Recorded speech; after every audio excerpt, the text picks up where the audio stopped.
Hi, this is Brennan Davis from Bedrock Games and the Bedrock blog, and I'm here with Jim Pinto for another episode of Metal Workshop. And today we're continuing with part 2 of our top 20 essential metal albums. And last time we basically created a list of finalists, and we know that the list is a little too big, and we need to eliminate, what is it, 6 or is it 8? Jim? 8. We got to get rid of 8. Okay, 8 is a lot. It is. All right, so we'll do our best here. And how do you want to start? Do you want to just start by each of us offering up one for elimination and then having a debate about it, or? Yeah, that's a great way to do it. Okay, so why don't you begin? Well, I didn't like this on the list in the first place, so removing Bathory Hammerheart is not difficult for me. I have that slated too. So that's All right. easy.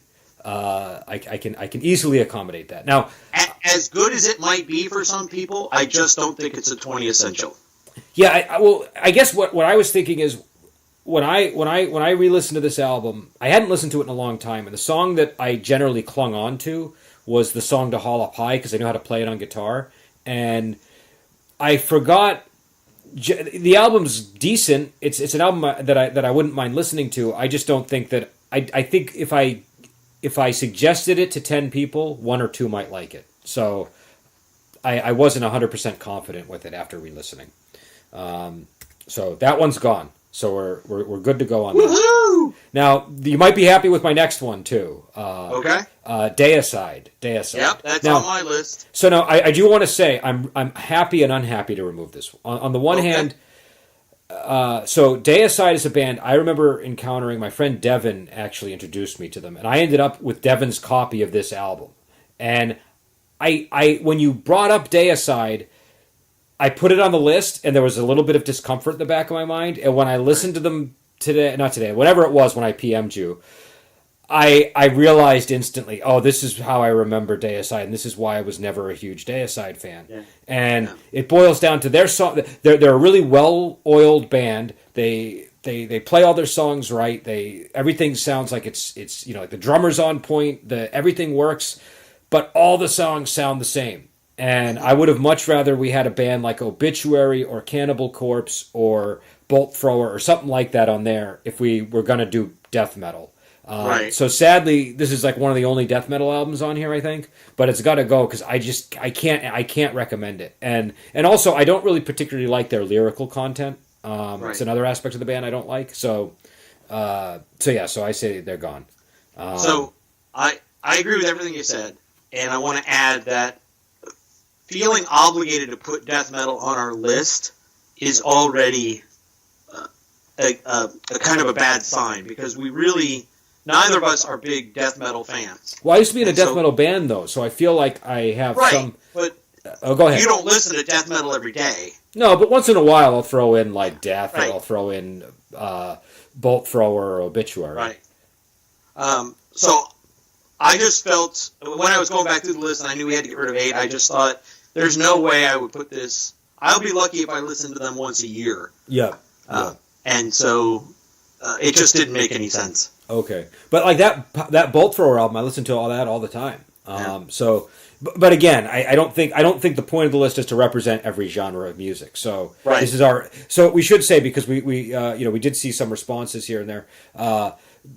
This is just like an essential list for us, and it's probably fairly idiosyncratic. To kind of put that caveat out there. So I think we agree on that one. What's your next one? Yeah, you're not going to like this. Okay, that's fine. I was prepared for a few blows here.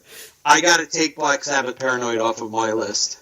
That's a tough one. Yeah, I know. I have to fight back on that one, not just for myself, but for the fans who are raging against you right now, Right. and looking for something nearby to punch in lieu of Jim.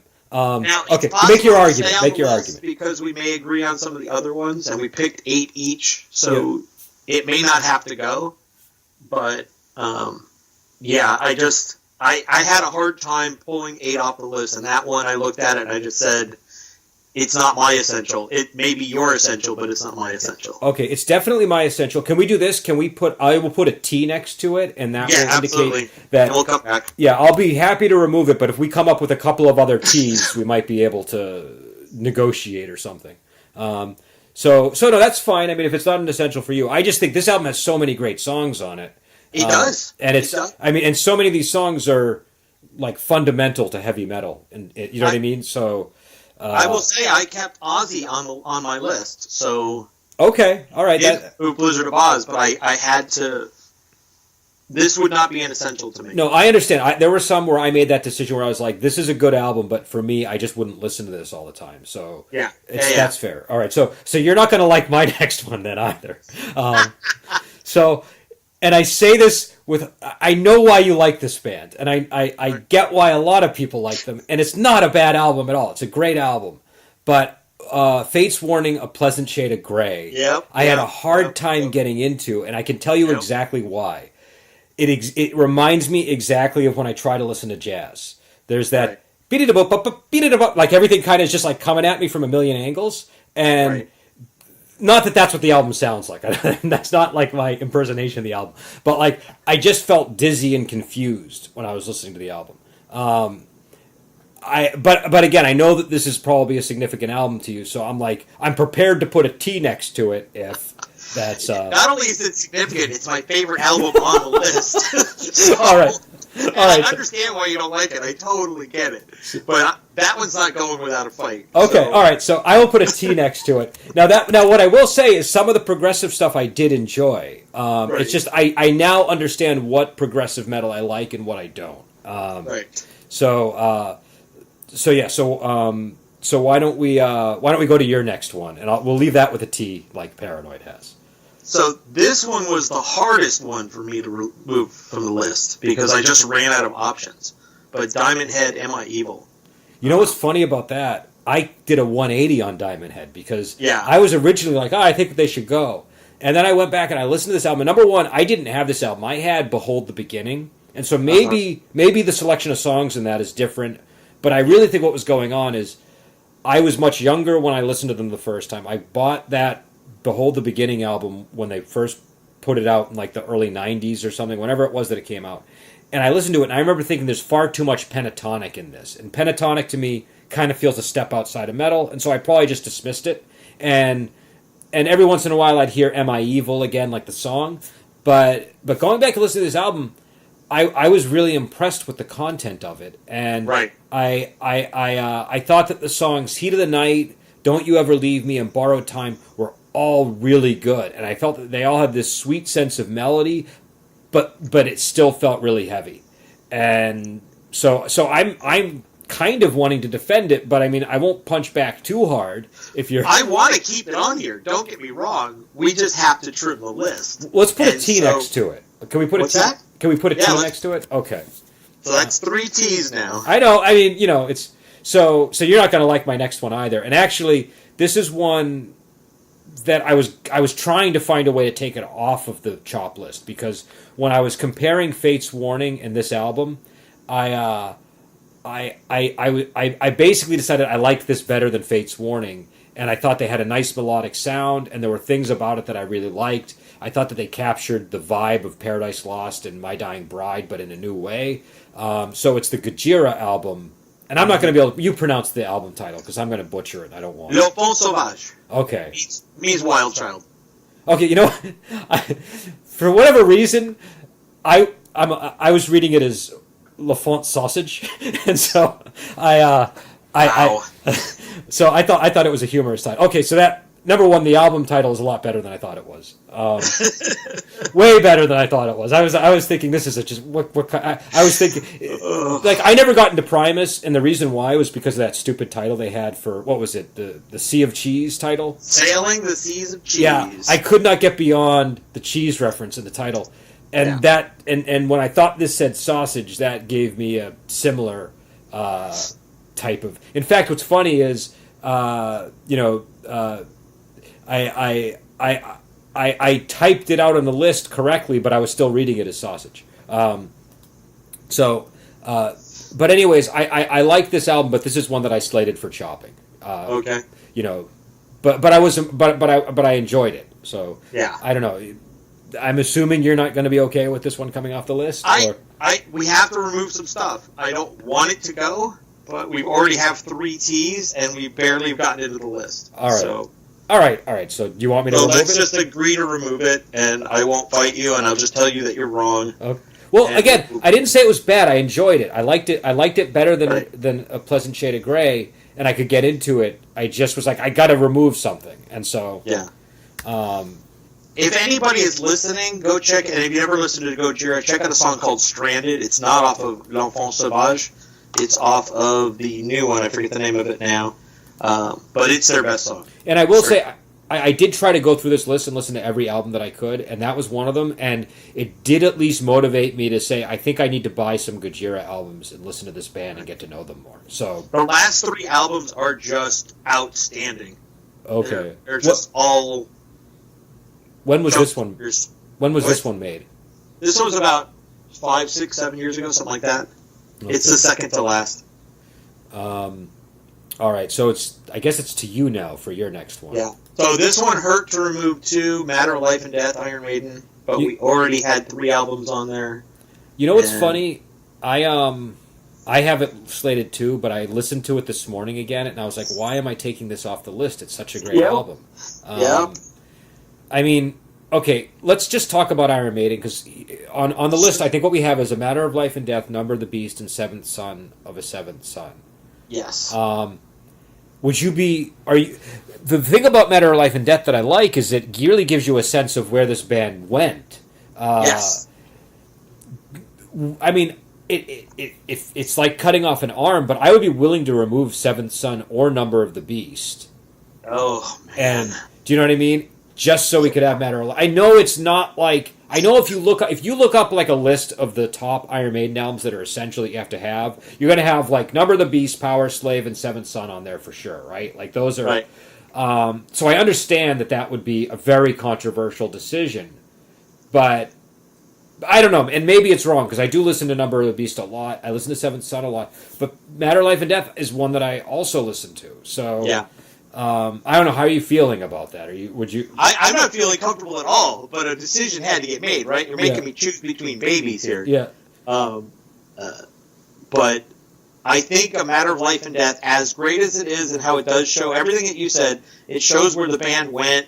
It's the best of their later work. I can't remove Seventh Son from the list. Okay. The more we talked about it, and it's coming up, we're going to do an episode just about Seventh Son and how great of an album it is. And we can't do that and then not have it on our essential list. Yeah, no, that's true. And also, I've been re-listening to that album, and I'm just continuously struck about how amazing it is. And that's very rare for an album that you've been, turning inside out for 20 or 30 years. So how old is that album? Is that 30 years old now? It came out in 87, 88, something like that. Oh, geez, yeah, so it's old. All right, so I'll remove Matter of Life and Death, but it's that's like when a beloved character in a movie dies. It's, Yeah. All right, so But he served his purpose. He got us to this point in the conversation, and we did both have it. So you're definitely not going to like my next one. So I chose Unleashed in the East, and the only reason. Yeah, I removed it too. Oh, okay, all right. So then we don't even need to talk about it. We can just get that one out of the way. Unless you want to eulogize it. No, I just want to say again, it was another situation where we had 3 babies from the same band, and something had to go, and I wasn't going to remove the other 2. Okay, so what's your next one that you want to remove? Solitude Eternus, and the only reason is because they're not my favorite band. Okay, right? They don't make my radar at all, and I hadn't even heard of them until a couple months ago when you put them in front of me. So, and they are an obscure band. Yeah. I can definitely. But my only reservation is we have so much prog metal on this list, and we have so little representing doom. And I know the purpose. I'm isn't. laughing so hard right now. What was that? I'm laughing so hard at this right now. But go ahead. Though I will say you did offer up essentially a doom band as one of it still is on the list, though it's a much newer band. Can we put a T next to it, and I will happily remove it if we have to. So you're not gonna like my next one either. Why do you just keep going after mine? What's that? No. Hey. I don't know if you noticed this, but we had a lot that we agreed on, and many of them were ones that I offered up. So I'm not just going after yours. Though the next two are albums you suggested. But Solstice, Autumn. Yeah. That's a good album. Yeah. But I was having trouble, like, thinking if I recommend this to somebody, it's like that's a tough one to get into. It's like when I recommend A Touch of Zen to people. It's like it's a great movie, but it's 3 hours and 40 minutes long, and it's essentially like there's like 20 minutes of watching a guy paint in that movie, right? Like this album kind of has that vibe. Like it demands a lot from the listener, and I don't know if I want to give people this demanding of an album in the list. I cannot defend it as a top 20 essential from both of us, right? Yeah. I understand where you're coming from. People just need to know I think it's a fantastic album. It's one of the best out there. And funny thing is, maybe I mentioned this before. I did, maybe I didn't. There's a wrestler in the WWE. He came out wearing a Solstice t-shirt one day, and I had to think in my head maybe 10 people watching know what that shirt is because they're such an obscure band. Yeah, I mean, I think it's fine having obscure bands in the list. I just think that with this album, it was good. It's like I felt bad putting the marks next to it. It's just kind of like a really deep album. Right. So what's your next items on the list? I think we're down to our last ones. Maybe I don't know. I removed Ingve, and that was really hard to do as well. Okay. But yeah, I know. I don't know if it's an essential. I mean, I'm a guitarist, and I feel like you have. But then again, if we had any other guitar player on this thing, like Steve Vai, I would just say, yeah, get rid of him. So I'm going to say it's okay. Let's remove it. I think it's a little painful, but yeah, it is. I think I only listen to that album because I play guitar, and I think a lot of people only listen to the album because they're deep into metal, and it's not necessarily something that you don't need to listen to that album to know what's going on with all these other bands. So yeah, we can remove it. I think that's okay. So I have, I'm just going to, I have two that I'm offering up as my next. I kind of cheated. Because I knew this one would be so controversial with you, and I'll explain my decision why. So I have the Sword Age of Winters, which I really liked, actually, and I didn't want to offer it up. But I also have Tool Lateralis on here. And the reason why is when I was listening to Tool Lateralis, it doesn't feel like metal to me for some reason. I don't know why. Like I know they're like a metal band, but they feel like a little bit like they feel outside of metal somehow. And so that was my only real reason for including them for the chopping block, and I'm perfectly prepared to change my mind. Also, I'm more familiar with Anima, and I like Anima better, but as I listen to Lateralis, it essentially hits all the same buttons for me as Anima, so I don't, or Anima, I'm not sure, but however you pronounce it, it's a fine album. I just was like, is this really metal? And so I don't know what your opinion on that is. Well, I certainly think it's prog metal. I mean, it's the boundaries of what prog metal has become are so wide, though, now that you can easily make an argument that it's not. And I wouldn't even want to get into that quagmire of spending the 2 hours arguing is this album prog metal. I think it is their quintessential work. It is the one piece that if you're going to listen to Tool, it's the one album you should know. Okay. If you're looking for heavier Tool, absolutely. Anima is the album to listen to, and you can even go back further to Opiate, which was their first EP. That was hard as well. That's very heavy, that one is very heavy. Well, and also, I'm offering up the Sword as a choice. Like, you could, if you want to remove the Sword, we don't have to remove Lateralis. Do you know what I mean? Right. Like, that's why I did it this way. I am torn. Okay, here's another thing I'm torn about on creating this list. I wanted to create a list that not only was essential, but was also a little eye-opening. Yeah. That we were providing bands that wouldn't necessarily fit into the typical continuum. And then we went ahead and did Black Sabbath twice, Iron Maiden twice, Judas Priest twice, right? So the boundaries of what we've created, defining what the list should be, has made it difficult for me to remove either of those bands that you just listed.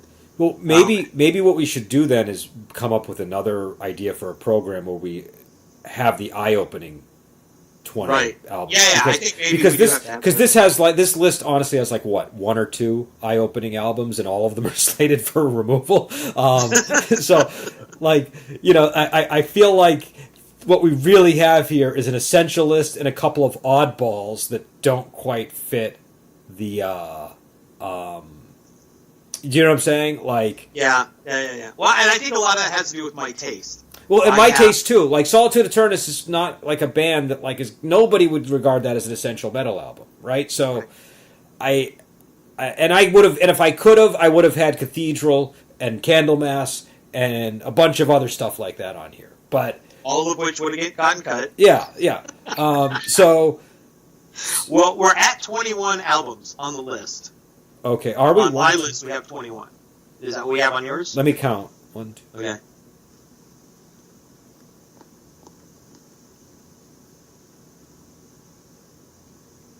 Yeah, so we only need to remove one. Yeah. So, I think maybe instead of talking about the Sword and Tool, we just talk about what's this last album that needs to come off of this list. All right. So let me reiterate what's on the chopping block then. So I'm going to effectively make all of these T's then. All like the Sword and Lateralis. Because we're down to just one album we got to remove. So we have Paranoid by Black Sabbath. We have Am I Evil by Diamond Head, which is a compilation album, by the way. So just we have Fate's Warning, A Pleasant Shade of Grey. We have Solitude Eternus, Beyond the Crimson Horizon. We have The Sword, Age of Winters, and we have Tool, Lateralis. Right.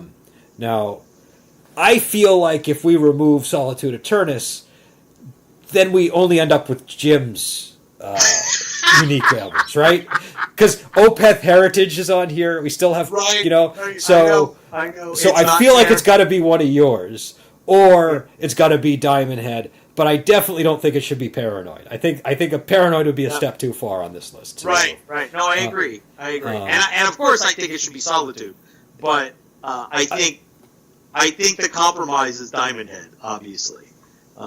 Okay. Now, it's time. I'm sorry. If we're going to compromise, it's Diamond Head. If we're not going to compromise, it's Solitude. Okay. Well, I feel like that's a little bit difficult because. Like Diamond Head doesn't reflect your taste the way that Solitude Eternus reflects my taste, right? So, but let me see. Yeah, because I feel like okay, if we keep Solitude, we keep the Sword, we effectively have two Doom bands. One of them is your Doom bands, but I listened to the Sword, I bought the album, and I liked it. And apparently, I own one of their other albums and didn't even know it on Amazon Prime. Warp Riders? I have to look it up. I forget, but it was. I don't know. It might have just automatically populated by the unlimited thing, but I doubt it. So Fate's Warning and Tool and Opeth. I will say I listened to Heritage and I thought that was a really good album. And I listened to The Warning by Queensryche and I fell in love with that album. Like I listened to that album about 8 times between I don't know whenever we did the podcast and now. So. That album stunned me. I was literally blown away by that album, and I had always had this sense that I had written off Queensryche somewhat arbitrarily because of an impression I had of them being a hair metal band. One of the songs in that album is so good, I think it's probably the best song I've ever heard, or at least the best metal song. So there were there were things on this list that you presented that really. Impacted me in a big way. But returning to the point, do you feel it's unfair, though, to take Diamond Head off the list? Because Diamond Head is a really... Like, when I was listening to that album, I was like, this is really like a fundamental metal album. Do you know what I mean? This is an essential metal album. Do you know what I mean? Right. I don't want to win on Solitude Eternus just so... Do you know what I'm saying? Yeah. Because they're not an essential album. So I would rather take off if you refuse to take off Tool or A Pleasant Shade of Grey, I'm going to have to still take off Solitude Eternus because I don't think the list would be as essential if we take off Diamond Head. So that's what I would say we should do. I look like the dick here, right? Well, I'm kind of unfairly positioning you. No, I do, and I don't care. I don't care that I look like, because I am trying to make the quintessential list, and I'm giving you the opportunity to keep them on there. Yep. Right? But I honestly, personally, do not think that they rank in an essential list. I think they're a good band, and I appreciate where you're coming from, right? Yeah. There's some of the things that I listened to on that album, I thought, oh my god, this is really good. The production value is low because of the era in which it was made, but I like this. I like some of what they're doing, but I would not call it essential. Okay. All right. So I will remove them from the list. I will remove them from the list, and what we will do is we will have another top 20 eye-opening, or I don't know what we'll call it, but it'll be more for bands like that and some of the prog stuff and some of the things that you just want to expose people to. And that will leave us with Anthrax Among the Living, Black Sabbath Heaven and Hell, Black Sabbath Paranoid, Deep Purple and Rock, Diamond Head Am I Evil, Dio Last in Line, Fate's Warning A Pleasant Shade of Grey, Iron Maiden Number of the Beast, Iron Maiden Seventh Son of the Seventh Son, Judas Priest Defenders of the Faith, Judas Priest Sad Wings of Destiny, Megadeth Rust in Peace, Metallica Master of Puppets, Opeth Heritage, Ozzy Osbourne Blizzard of Oz, Queensryche The Warning, Rainbow Rising, Slayer Rain in Blood, The Sword Age of Winters, and Tool Lateralis, which I still think is a fairly good list. It's definitely more leaning in a Jim direction with a couple of these choices. Yeah, and I apologize. I don't know what to do. I'm an unbending asshole. No. It's fine. That.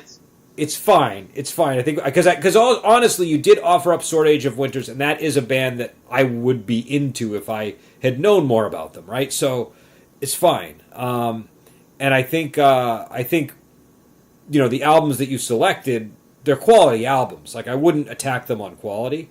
You know, just the Fates Warning one I had a real hard time getting into just because it was so experimental in terms of the melodies, and I was having trouble landing on any of the melodic lines. Whereas with Heritage, even though it was experimental, I could land on some of the lines and kind of rest on them and remember them. Right. So that said, I want to know, why is A Pleasant Shade of Grey your favorite album? Because you obviously connect to it. So I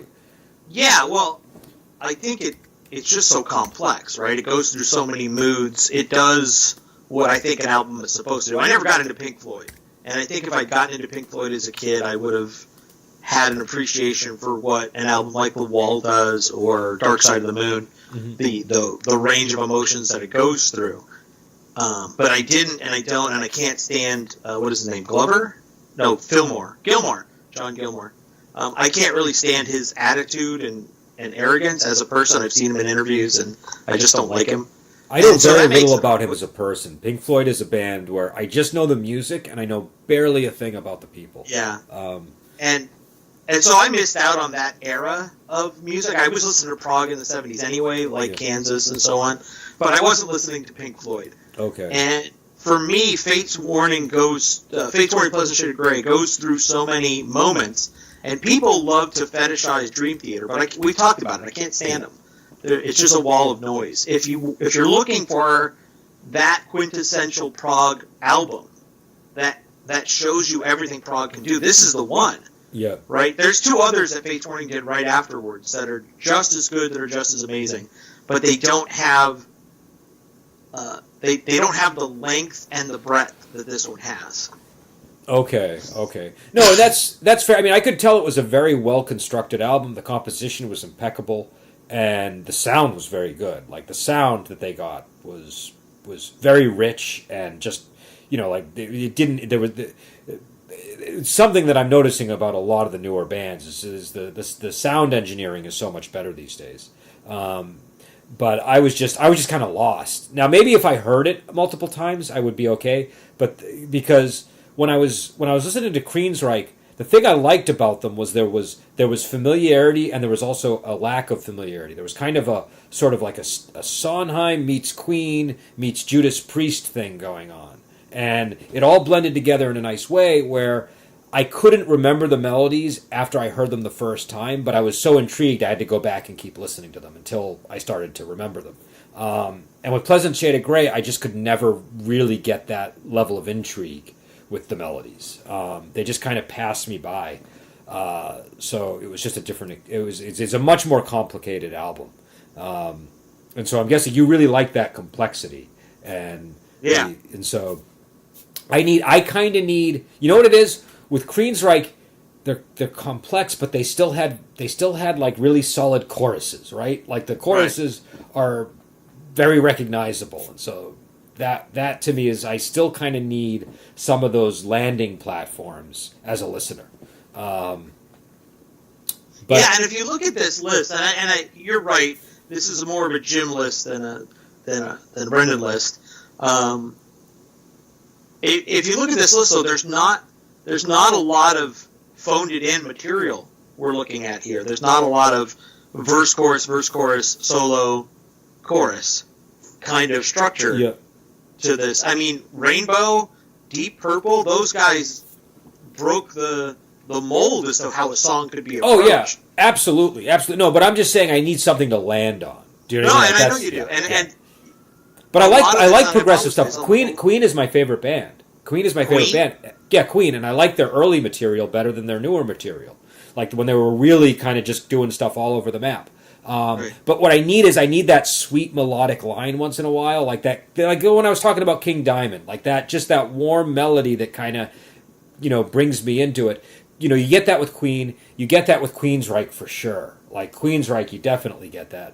Stuff like that I like. But this is definitely an album I think is worth listening to. The Pleasant Shade of Grey, I'm not uncomfortable with it being on the list. I think it's worth listening to even if people don't like it because it's gonna be a kind of metal you've never heard before. It's definitely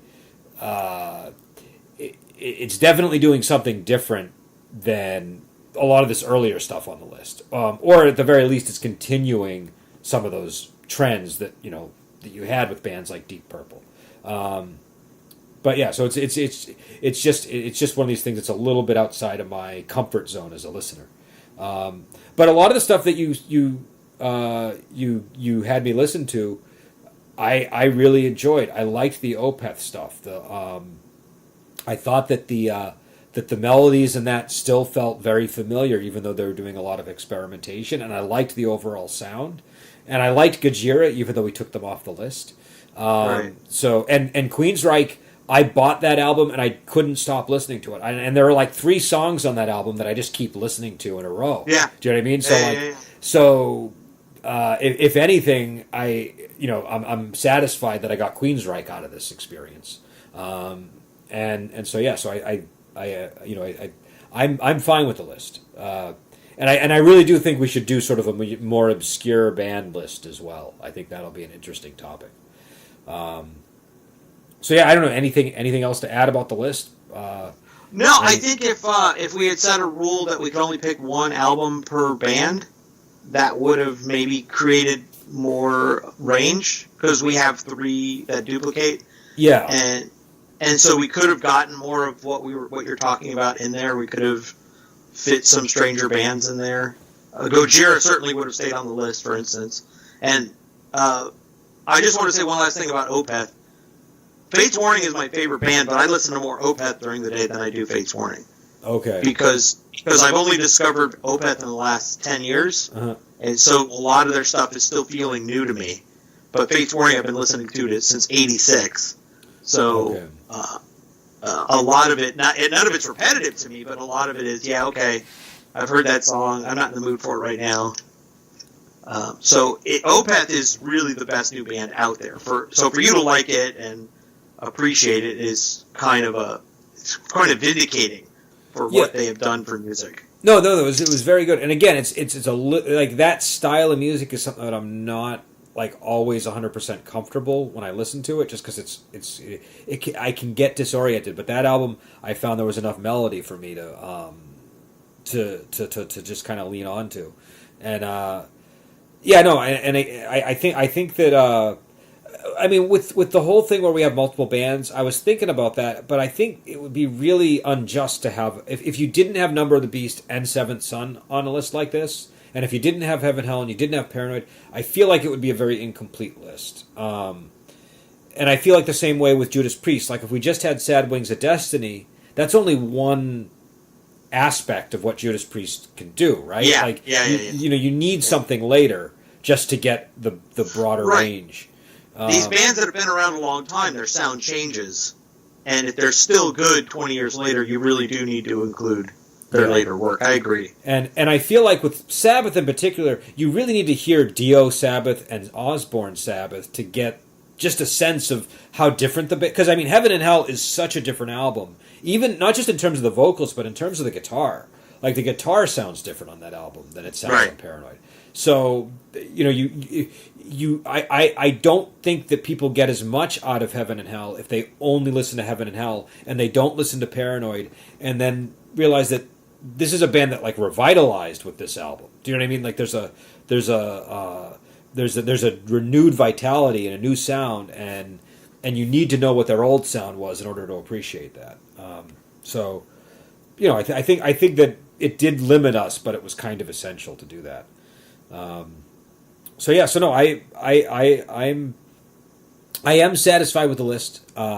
I just am a little mournful that I feel like we should have had some death metal on here, and I feel like it was my fault because I think I offered up Bolt Thrower as my only option, and I probably should have offered up a wider range of death metal at the beginning so that we could have found something that was going to be agreeable. I don't think it made the final cut regardless, because I don't think you and I love death metal enough to fight for it. Well, I would have fought for, if Bolt Thrower had made the list, I would have fought for that, and I would have fought for Obituary, but I don't think you liked Obituary when I sent you the list. No, I did not. I'll tell you why I liked Obituary, and why that album in particular. I think that the big difference between... The reason I chose Obituary, the reason I sent that to you is because if you listen to those albums side by side, the Deicide album and Obituary, every Obituary song sounds different from the next one, right? Like, they mix up the rhythm of the vocals, they mix up the styling of the vocals a little bit from time to time, and they mix up the rhythm of the guitar and the sound of the guitar so that you can sort of distinguish between the songs on the album just going by memory. And with Deicide, it's all one big long blur of sound that sounds exactly the same. And so that's why I chose them, and I just wanted to show that, you know, there are death metal bands that are capable of writing songs that sound distinct and memorable from each other. But obviously, Obituary is not to your taste. Out of curiosity, what was it about Obituary that you didn't like? I think it's just difficult for me to get into death metal in the first place. Okay, that's fair. Everything just sounded... and I didn't stay on the song all that long, so that's not really very fair, but as soon as he started singing, I mean, I just tuned out. Okay. And that's really what happens with all death metal for me. Okay. I can understand that reaction. With Obituary, the thing that I like about the vocalist is he does actually mix up the rhythm a lot of his vocals, and so you can and there's kind of a little bit more of emotion behind his voice too. Like it's a little, they're into cheesy stuff, right? Like they're kind of in the Cannibal Corpse territory, but there's an enthusiasm behind it. And I feel like with Deicide, they're just trying to intimidate their audience. Do you know what I mean? And I don't need that. Like, you know, there's only one band that succeeded in doing that, and that's Slayer. And no other band achieves that, in my opinion. And I think especially in death metal, I feel like it feels forced when they try to intimidate you. So I don't know. I just was realizing how much I remembered how much I disliked Deicide as a band. And I feel like Obituary was just a more fun choice. So, but anyways, yeah, so that's the list, and we'll post it up in the description below. And we'll be back on, I think next week we're doing the Seventh Son album, and, you know, if we have another topic, I know we want to do... What was the topic we wanted to do? The When Good Bands Go Bad? Good Bands Go Bad, and then now top 20 obscure albums. Yeah. So we'll be back with those as well. And until then, we will talk to you later.